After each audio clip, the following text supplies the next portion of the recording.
You know, of course, that you're still trying to get something that's authentic and committed, no matter what the scale of it, or whether you're acting with a great actor or a ping pong ball that's supposed to be some weird creature. You have to kind of, it's all imagination and commitment.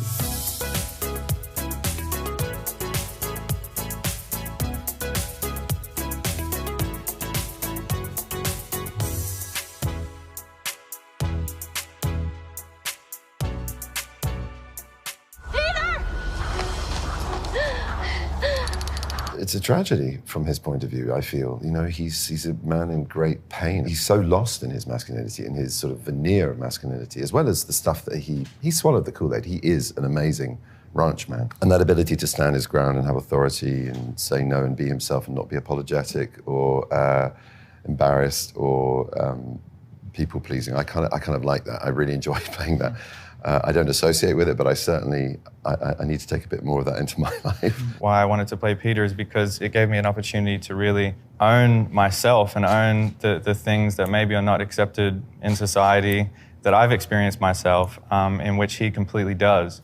So he taught me that we don't all necessarily have to fit in a box, and that's okay, and we can be confident about that. I very much warm to, you know, my mother and my sister side of the family. I'm a very feminine guy, and that's something that I really confidently,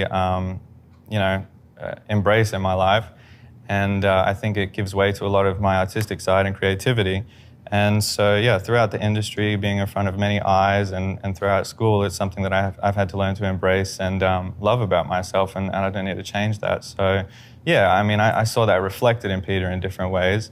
In terms of sexuality, I'm not sure if he identifies with one or the other at the time that we find him, but again, he did teach me that we don't necessarily all have to fit in the box, and that's okay, and hopefully the film itself can reinforce that. The hook for me was really his tragedy. The opposite, in a way. Peter's strength is that he's comfortable with who he is.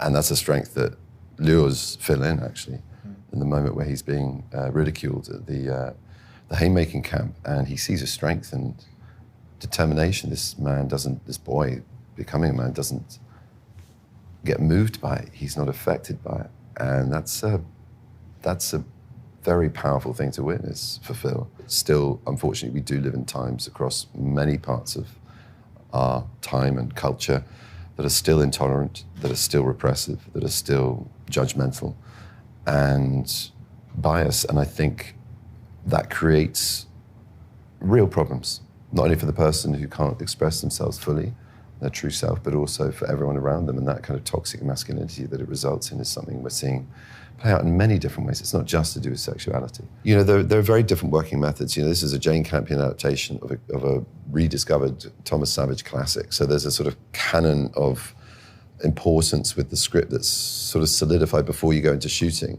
You often go into, you know, production with only 2/3 of the script on these bigger sandpit play pens, you know?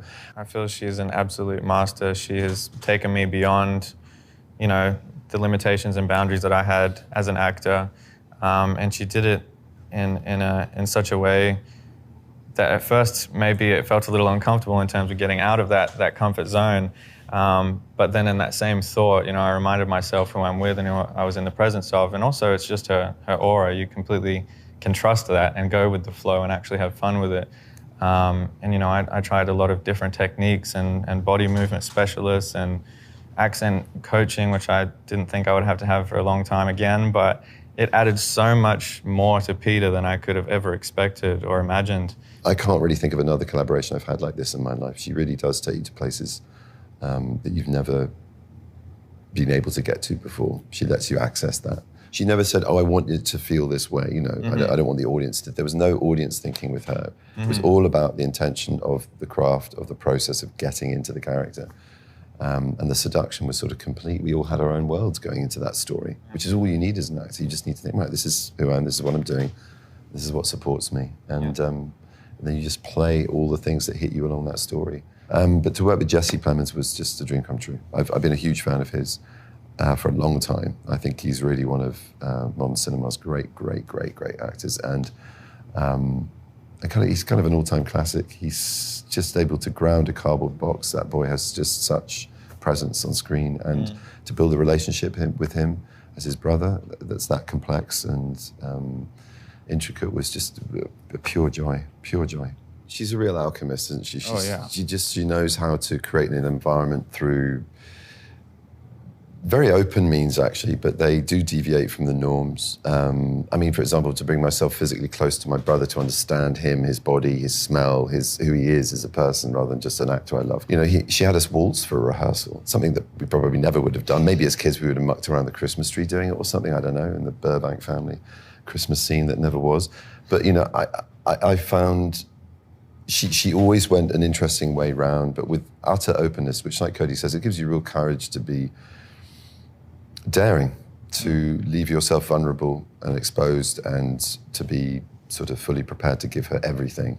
And there's just such a bond of trust there. You kind of fall into it. You know, there's lots of things which I'll never be as proficient as him. He's a polymath. Everything he turns his hand to, whether it's carpentry or whistling or rolling a cigarette with one hand as tight as he rolled them, that's also a skill I've yet to master. But the banjo, if you put an instrument that takes years to practice in someone's hands who's had 1 year, or a few months in my case, there is nothing like pulling you out of an authentic experience, committing to something that you believe is immersive and going, this is just such a fake moment. It's really painful.